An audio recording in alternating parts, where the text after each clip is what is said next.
is, it's about humanity's attempt to achieve certain stories that they believe to be sacred and to be true in itself. And that's what drives societies. That's what drives history.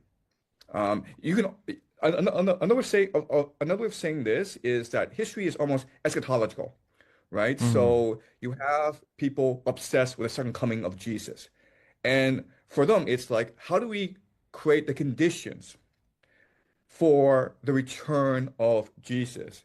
Hmm. And you can make the argument that that's what's really driving the conflict in the Middle East. You have these Messianic Jews, you have these Christian Zionists who are obsessed with creating World War III because in their minds, that will compel the return of Jesus to restore peace in the world and create the Messianic millennium. Okay, that's what they think. Hmm. And so my argument is that it's that perception is reality. Belief is reality. So if enough people in power believe something, they can make it real. And that's what drives history. It's narrative that creates reality. It's stories that create the world we live in today. Well, and mind before matter, which is something you talked Yeah, about in your lectures on the development of polytheism to monotheism, yeah. et cetera. We do seem to assume that, there's a brain, a clump of gray matter and cells and so on, and a mind develops from that. The ancients thought something very different. And as an analogy, you could think about that in terms of world history, that there's some great story that is being retold over and over again. We're telling it to ourselves. And that story is informing in ways we can't fully understand, maybe unconsciously, our decisions and actions. And sometimes even consciously. I mean, there's no doubt that you can look back to the Middle Ages and see a great deal of stasis. Nothing much happened. At least, oh, I shouldn't say that. Of course, many things happened, but nothing much changed. There wasn't a sense of development in people's minds, and maybe that had something to do with the fact that this world is just a waiting room, that this world doesn't matter. Your best life is later on. So there's really you can build monuments pointing upwards towards God, but there's no real reason to develop anything right now because this is we're going to shuffle off this mortal coil and live in eternity with God, and so there's no reason to develop. I mean, I'm also thinking here of political theology, which we could define as the every political ideology attempt at legitimacy is a secularization of an earlier religion. And so there is something deeply Christian to the modern world. And obviously, people were more perhaps sincere Christians in the Middle Ages. But we've, in a way, attempted to actualize it in modernity in the sense that we're pushing towards heaven on earth. We're pushing towards a new humanity, et cetera. And you can obviously see that in revolutionary movements, the French Revolution, the American Revolution, even Yeah. certainly in the development of communism. We are it. We're gonna. This whole slaughter bench of history is going to end with us, and and there's a deep Christian core to that type of thinking. And so once that thinking is embedded in a mind, then historical actors, whether they be politicians or warriors or scientists, are going to conform to that idea. And so it's a sort of explanation of human action. There's a narrative behind it. It's not all just individual will and rationality.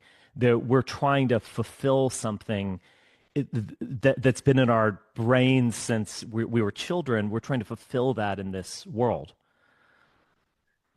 Yeah, I completely agree. I mean that's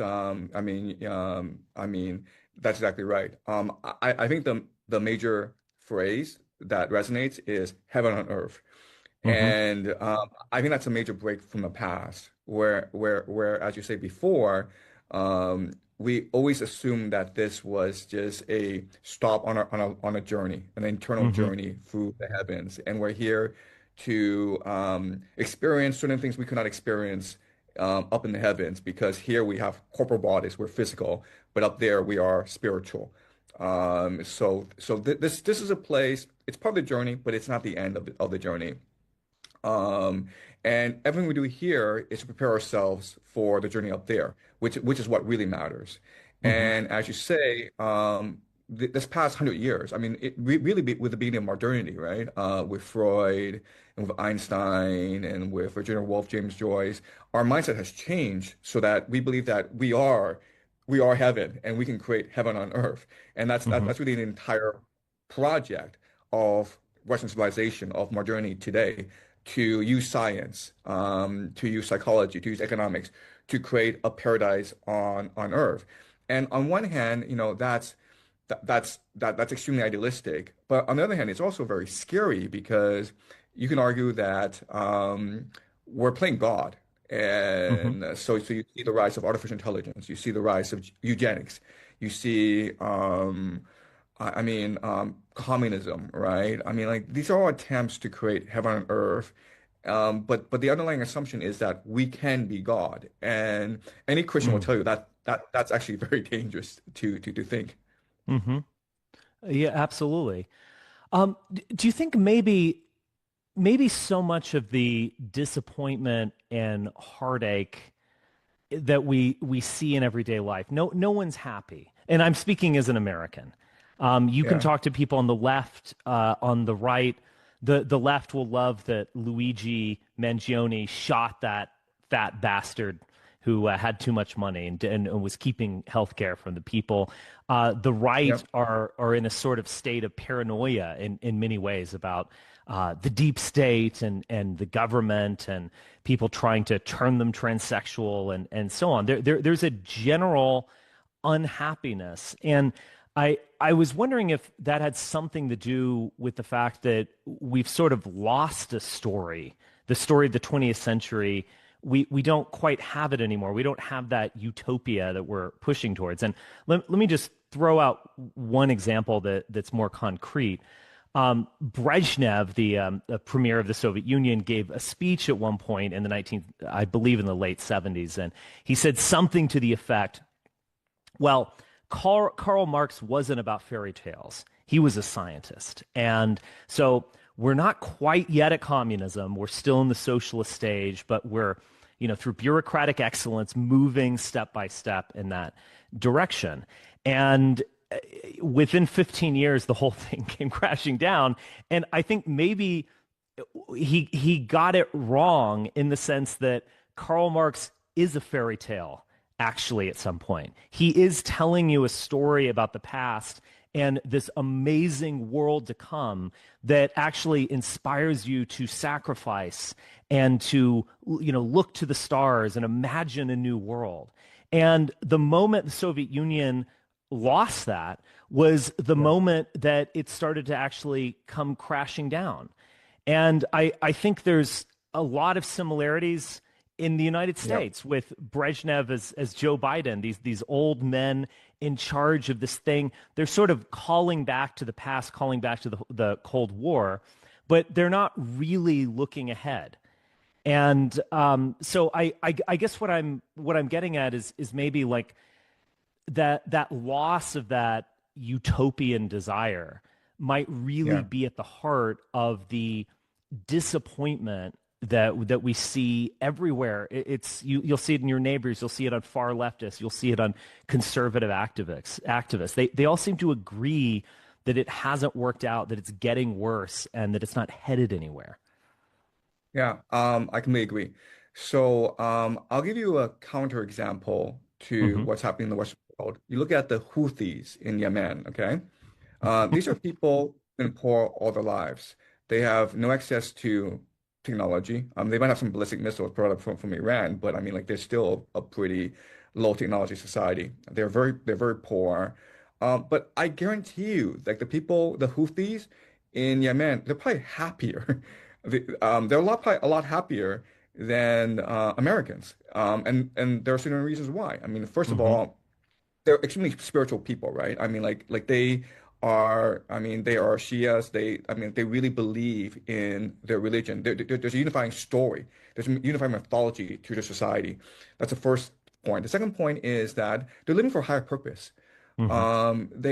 I don't think they're being political or manipulative or calculating when they say that they care about what's happening in Gaza, and they will not stop until Israel stops what's happening in Gaza. I think they're being extremely sincere. And the third thing is, you know, death war and death gives meaning to people. Hmm. America, Western society has created a society that fears death, that thinks that death is the worst thing that can happen to you. And as a result, people aren't taking risks. People don't have the freedom, the liberty they don't have agency anymore. And I Hmm. don't, so I think that if you don't have community, if you don't have purpose, if you don't have agency, it's very hard to live a happy, creative, and meaningful life. And that's the fundamental issue facing not just America, but all of Western society today. Um, yes, absolutely. So let's talk about the Middle East here because it's it's not just a region of the world, and it's also not just a region of the world in which there are immense stores of petroleum. Those are obviously important things. But Yeah, it's also the Holy Land.